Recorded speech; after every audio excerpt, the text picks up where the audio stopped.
Well, hello everybody. I am Louise Eddington, the Cosmic Owl of Cosmic Owl Astrology, and I do astrology consultations. I also do classes, and I have my renowned Venus Retrograde Heroine's Journey class starting on December the 14th. It's a mix of astrology, shamanic group healing, myth, storytelling, card readings, and more. It's a magical alchemical class. This will be my fourth Venus retrograde class. Venus actually came to me in a dream and told me to do it, and each time deepens and gets stronger and stronger. And this particular Venus retrograde coming up this winter is, well, winter in the northern hemisphere, is right in the pit of some very major shifts and changes, and I'll talk more about that in the chart. So you can find the link below in the description to the Venus Retrograde Heroine's Journey class. I hope you'll join me. All classes are recorded, but it's just such an amazing class, and I can't take credit for it. Comes from Venus. Also, before I dive in to the Gemini Full Moon and talking about that at length, I want to show you this. If you're looking for a little Christmas gift for anybody, this is my chart on a talisman. And this is by a company called Ephemeris, and I'll put the link below for that. I've partnered with them because I'd been looking for something for my followers, for my supporters, for those that love astrology. And it's weighty, it's heavy pendant, and it comes right down to your heart. So you can wear your chart on your heart, and it comes in different colors and so on. So if you're looking for a special gift for yourself or for someone you love, check out this link and maybe treat yourself for the holidays. All right, okay, so let's pull a card first of all to kind of set the intention. I want you to kind of focus in, take a deep breath. And the card that I pulled for this is one of my favorite cards. It is the Prince of Wands. This is the master of inspired creativity. And despite the fact there's some challenges around the time of this full moon coming up, it is a very creative full moon, full of fire and air. And this card really invites you. Look at if you can't see it, if you're just listening, it's a figure, quite an androgynous figure, very naked in this fiery chariot pulled by a lion. And the reins that are guiding the lion are just dangled over the figure's wrist, letting go with abandon and really creating. And he's carrying a staff with what looks to me a bit like a phoenix head. So there is, and it's got the figure's got a lovely starry, fiery crown, halo kind of thing on it. On the chest, it's got some kind of talisman. It's just, this is mastery of inspired creativity. So I hope you'll kind of take what you learn about this full moon and move into creativity mode. And there's a lot of good reasons why you are able to do that this winter. So for those looking on YouTube, I am going to share the chart. I'll try and describe carefully what's going on for those that are just listening. But I do want to say that this full moon in Gemini is on December the 18th, 2021. It's at 9:35 p.m. Mountain Time. It's actually going to be on December the 19th for a lot of you in the UK. And in Australia and New Zealand. So that is 9:35 p.m. my time. is 8:35 p.m. Pacific, 11:35 p.m. Eastern, which makes it 4:35 a.m. Universal Time in the UK. So even though I'm going to be saying this is on a 9-day, it's actually on a 1-day for some of you. So we'll maybe look at both those numbers a little bit. So the full moon itself is at 27 degrees of Gemini. A full moon is always in opposition, so the moon is opposing the sun at 27 degrees of Sagittarius. Hence the fire and air for this beautiful card, the Prince of Wands. Sagittarius being a fire sign, Gemini being an air sign. Now this chart makes a beautiful kite configuration. We have an air grand trine that links the moon in Gemini to asteroid Hygiene at 27 degrees Libra, and Jupiter in Aquarius at 28 degrees of Aquarius, just into the 28th degree. Now Jupiter is the ruler of Sagittarius, and in a kite configuration, the planet that is opposing, or that kind of breaks out the grand trine, is the planet that's the focal point, is the planet that's the outlet. So this, even though this is a Gemini full moon, the sun in Sagittarius is a very big focal point in this, and therefore it's a very fiery Jupiterian full moon altogether. So I'll talk more about what that means going forward as well. The other thing I want to point out on this chart is that this is split in half by the nodes. We have almost every planet or planetary body in one half of the chart, because on December the 15th, Mars will cross the Sagittarius South Node to form a Draconic Bowl. And I'll talk more about what the Draconic Bowl means, but this is the third Draconic Bowl we've had since early 2020. And it means it's a time of intense focus, intense alchemy, intense confinement. There's a big lesson to be learned here with the Draconic Bowl. The other thing I want to mention is that we have Venus at her station point, degree and minute. Venus stations retrograde hours after this full moon, and she is conjunct Pluto. So again, I'm going to mention my Venus retrograde class. I hope you'll join me. This full moon is very connected to it. As I said, the full moon is at 27 degrees. Venus stations retrograde at 26 degrees. So she's in what's called a quincunx aspect to the moon, the Gemini moon.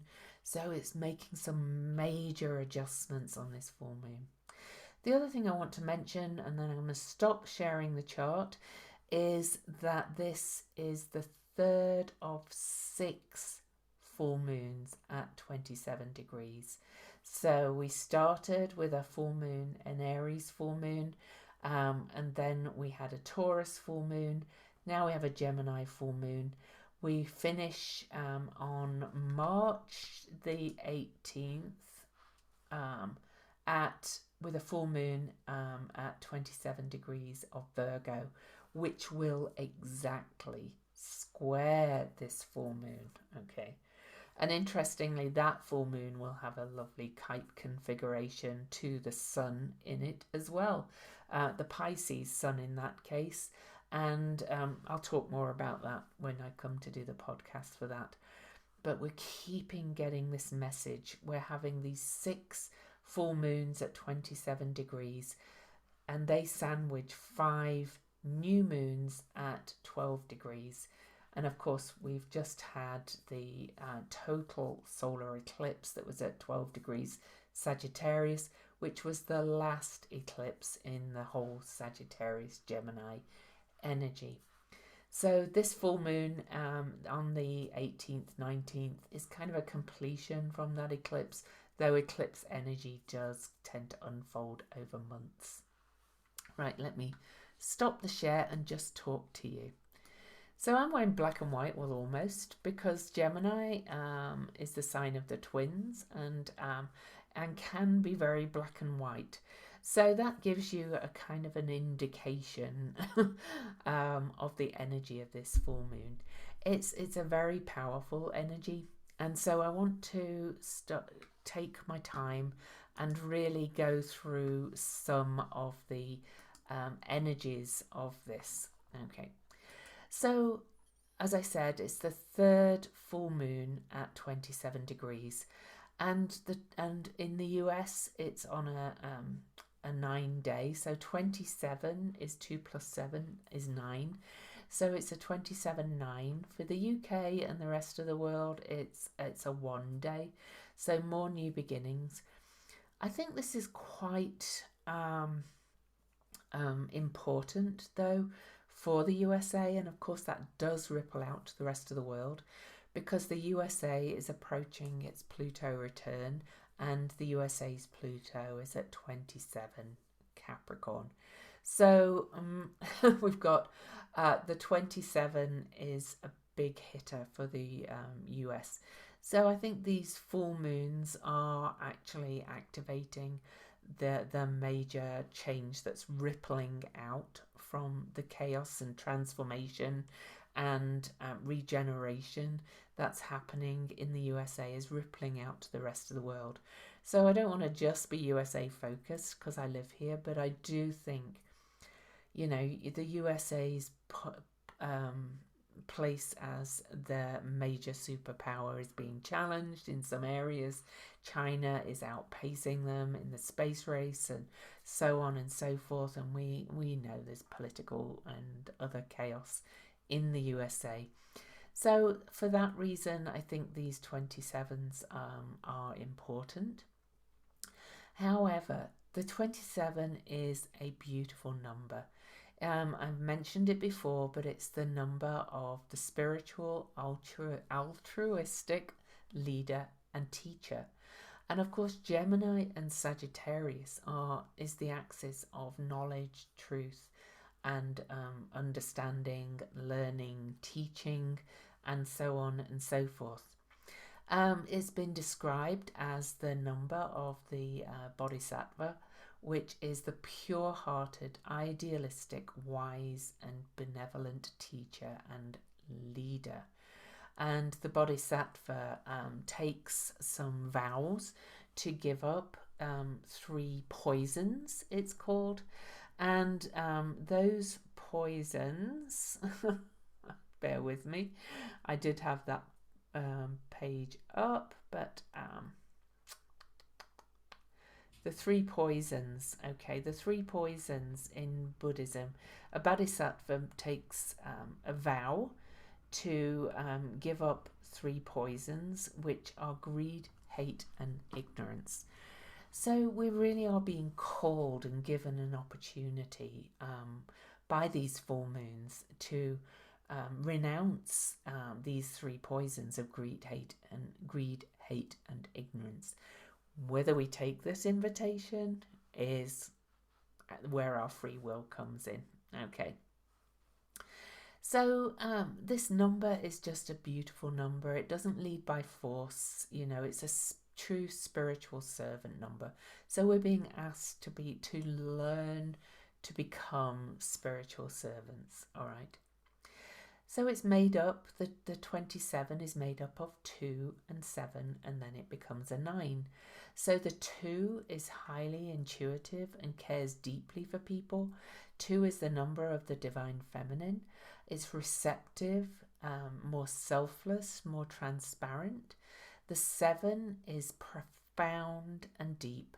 7 sees through everything to the very core. It's a pure number of wisdom and truth. And the 7 sees into the essence of things and reveals their true structure and motivation. And 9 is the vastest number, representing the bird's eye view. It's the number of completion, wisdom, and compassion. Now, 9 alone can be a little bit overly idealistic, a little bit like the Sagittarius sun can be dogmatic. And, you know, we've had a lot of this Sagittarius Gemini with the eclipses and the nodal journey over the last, since May 2020, the last few months. And we've been being asked to let go of dogma and fanaticism and belief. Of course, it's been brought to the fore in many places as we are invited to let go of that. But anyway, but with the 27-9, it gives the 9 this softness and profound consideration and gentleness, and makes it a true, considerate, wise one. Okay. Even if it sees something as deeply true, it will attempt to touch people's hearts, but without forcefulness. Okay. So everything is possible, really, with a 27-9, or it's one of the deepest knowings that we're being called into. There is no dead end, even when everything seems lost, and certainly the world seems a little bit lost right now. At the 27-9 finds its way out of the darkness. It's a number of great light, and it can overcome situations that seem hopeless. Okay. So take this into your heart. Take this 27-9 into your heart, that we keep occurring and occurring and occurring over and over again 6 times. And 6 is part of the number of creation. That is the 369 code that really invites us to move forward. Okay. And of course 12 is a 3 month as well, so it's 1 + 2 is 3, and 1 is the divine masculine and 2 the divine feminine, so they come together in December to make the 3. But of course we have the 3 every month, but there's a lot of 3s, 6s and 9s going on. And we're moving into 2022, which is actually 3 2s into 6. So you get the idea. I'm calling 2022 the number of the rise of the divine feminine, to be quite honest. So 9 numerology itself. 9, as I said, is the number of completion. So things are ending here. And we just had the Taurus, as I record this, we had the Taurus eclipse, full moon eclipse was at 27 Taurus, and that was ending something. But then we had a new moon eclipse, a total new moon eclipse, but it was the ending of the eclipses in Sagittarius and Gemini. So we're in this time of shifting and big transformation. All right. So Draconic Bowls. Let me talk to you a little bit about the Draconic Bowls. Okay, and I want to read a little bit from my post that I posted today, December the 5th, because I talked about the Draconic Bowls. So I've told you what a Draconic Bowl is where the planets are confined in a bowl on one half of the chart, with the nodal axis as the rim or lip of the bowl. Now, this is not a full Draconic Bowl, of course, because I include asteroids and Hygiene is out there. Black Moon Lilith keeps hopping back and forth over the North Node. That wild card energy saying, shake things up and get elemental to your truth. And the moon, of course, is not in the Draconic Bowl in this, but it is a highly confined chart. Now, we've had 2 Draconic Bowls in recent history, the last couple of years. The first Draconic Bowl began February the 25th, 2020 and ended on May the 28th, 2020. And the second was from January the 1st, 2021 until 26th of March, 2021. And both those periods were times of very great turmoil. For example, the first one, we had all these major lockdowns and flights stopped and various so on and so forth. And in the second one, it did also coincide with some further lockdowns in many parts of the world, but also a great political turbulence in the USA with January the 6th, 2021 and the incident at the Capitol in Washington, D.C. So we're entering another period of that again. As I said, Mars is kind of the trigger for the Draconic Bowl, and that happens 3 days before this full moon. So this full moon has us intensely focused on our internal world, really. And so looking at the energies of the full moon itself, we've got the moon forming an air grand trine with Jupiter in Aquarius and Hygiene in Libra.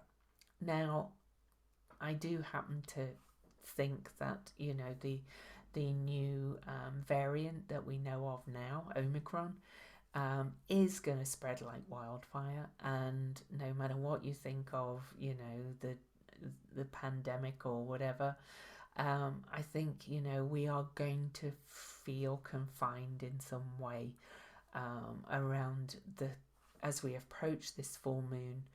And we are going to ask to be really focused on our inner world and our inner creativity. Now, what I like, though, about this full moon and that message of the Draconic Bowl is that this kite configuration is saying we can do what's true for us. We can find our own solutions. But let me break a lot of this down. Let me talk to you a little bit about asteroid Hygiene.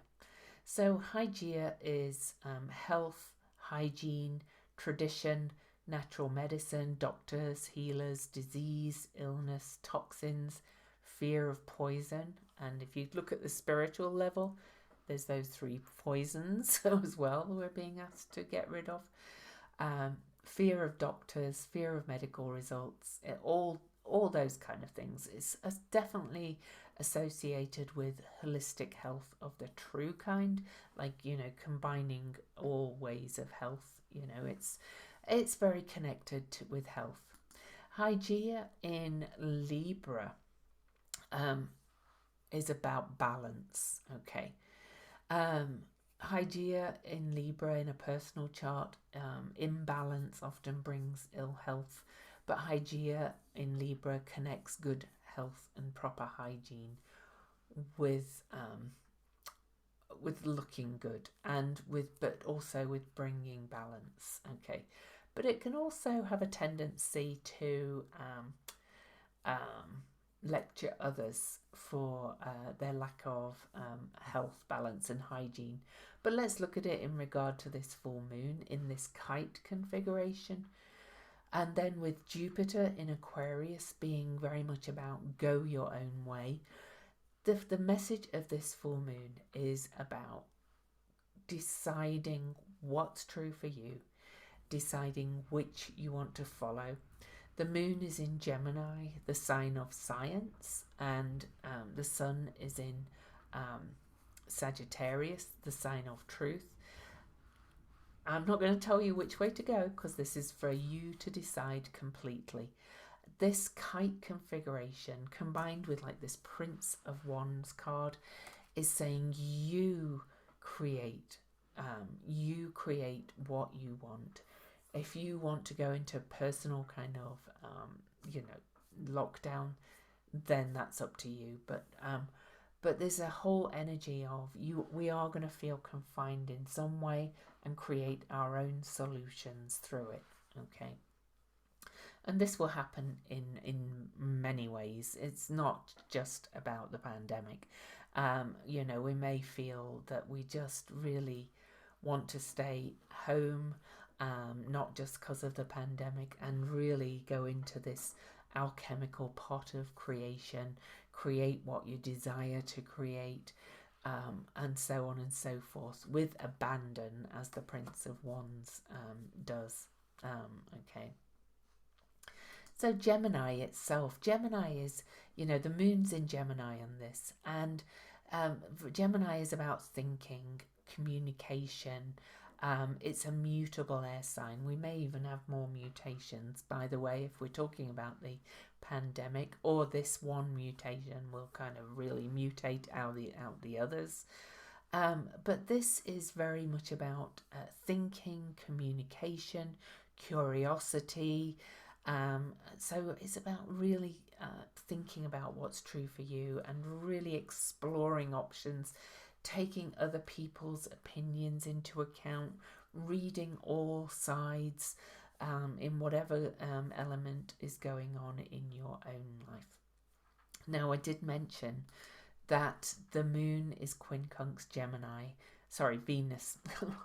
Venus in Gemini, Venus in Capricorn. On this lunation, and she is about to station retrograde. So the Venus retrograde is going to be a time of adjustment and getting over this disconnect we may have with, for an example, you know, it's possible to think our structures of our institutions that we live under, to think that the patriarchal structures we live under are corrupt, and also possible to think on the other side about reading the science and trusting that. Just, you know, there can be an adjustment here between the disconnect of not trusting the system, but also choosing which parts to trust, not throwing the whole baby out with the bathwater. Venus, being our values, is stationed on this full moon, is digging in and saying which parts of these structures do we value. It can also be about our money, our actual physical wealth, and our savings and our investments. We're going to be making some adjustments in our thinking around those as well in this time. Okay. And there may be some big sudden shifts as well because of that. So let me see what else I want to say about the chart. I know why I was getting so confused about Venus in Gemini.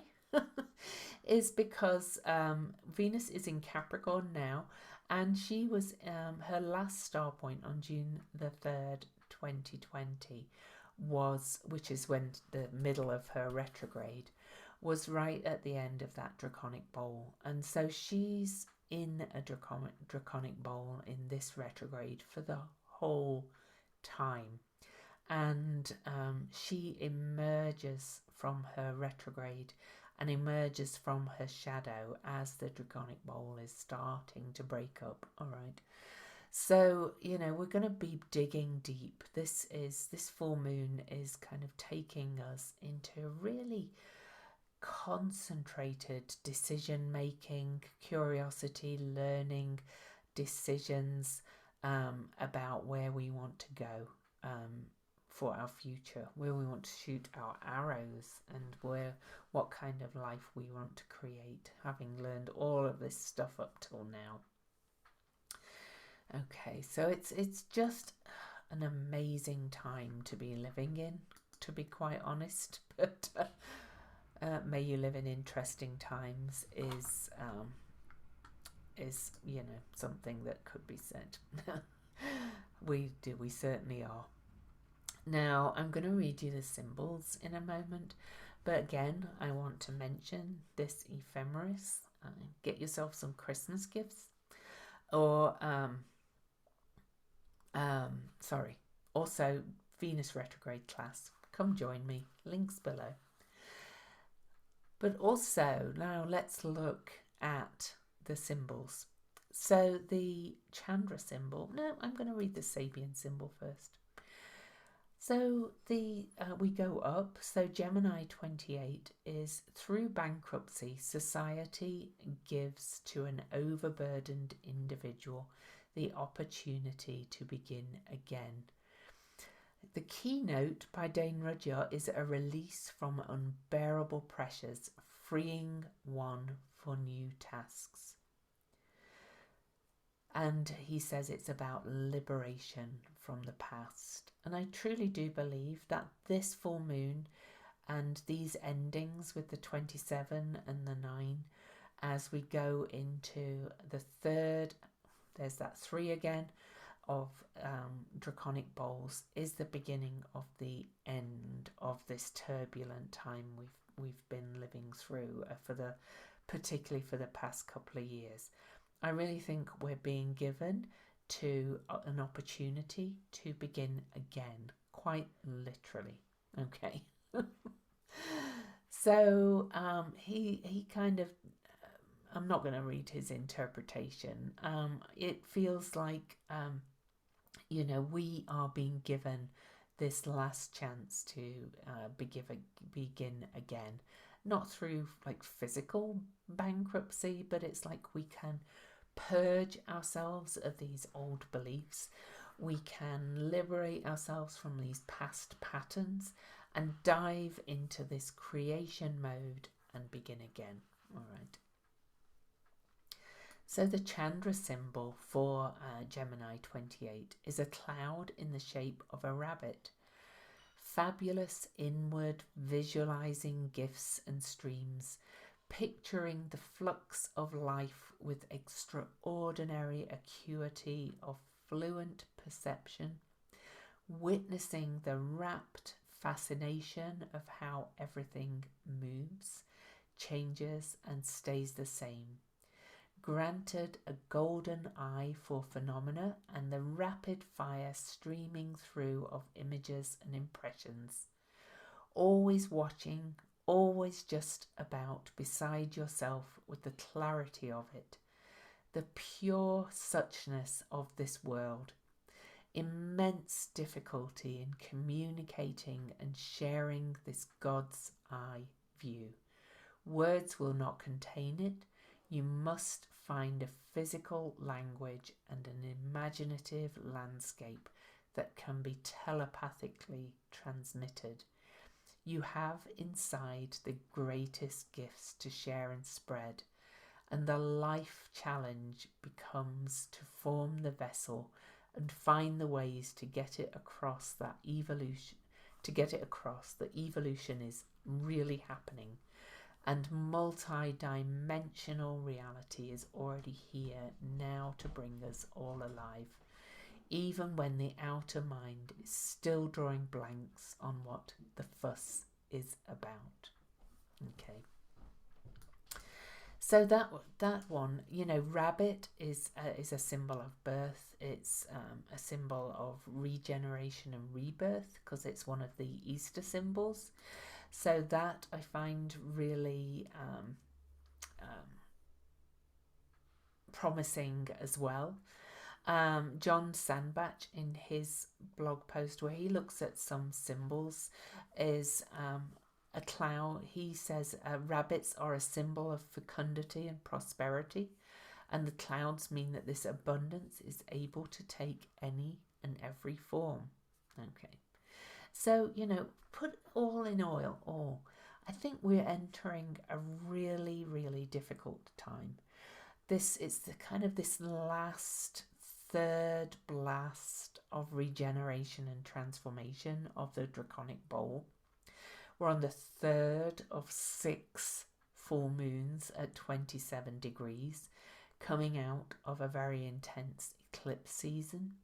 I do think there's going to be some quite major challenges over the next few weeks, but we're going to emerge from this period really kind of creating something quite amazing, being given this opportunity to regenerate and rebirth and start again. So I hope you'll take it. So anyway, from me, Louise Eddington, the Cosmic Owl of Cosmic Owl Astrology. You've got the links to the Venus class, the links to this lovely talisman, but also we've got, sorry, I was just distracted for a second, mind distracted. My website is louiseeddington.com. You can also find me on Cosmic Owl Astrology on my YouTube channel. Please subscribe. Please subscribe to my YouTube channel. It's growing at last. I've decided to focus on this channel. Give the video a thumbs up if you like it. If you listen to podcasts, or even if you just want to do me a favor and always go over to iTunes and leave the podcast a review. It's the Weirdly Cosmic Podcast on iTunes and Spotify and all other ones. But you can find me also Cosmic Owl Astrology on Facebook and Instagram. So come join me over there and see my daily posts. So, big times we're in. I'm calling it the winter of our discontent because in the Northern Hemisphere, I kind of think we're going to be hit biggest by it. But South Africa's being hit too, though. So let's call it the season of our discontent. But I think we are being given this opportunity to really rethink how we do everything, rethink what holistic health is for us in terms of, because I don't know about you, but in this separation that we've been under, we've got you're either natural health or allopathic health. I think everything should be combined, the true complementary holistic health. That's one of the examples of the separation. We're being asked to bring it together. This Gemini, the twins, come together. So anyway, I'm rambling now. Have a wonderful full moon, and don't forget to leave me a thumbs up and subscribe on YouTube.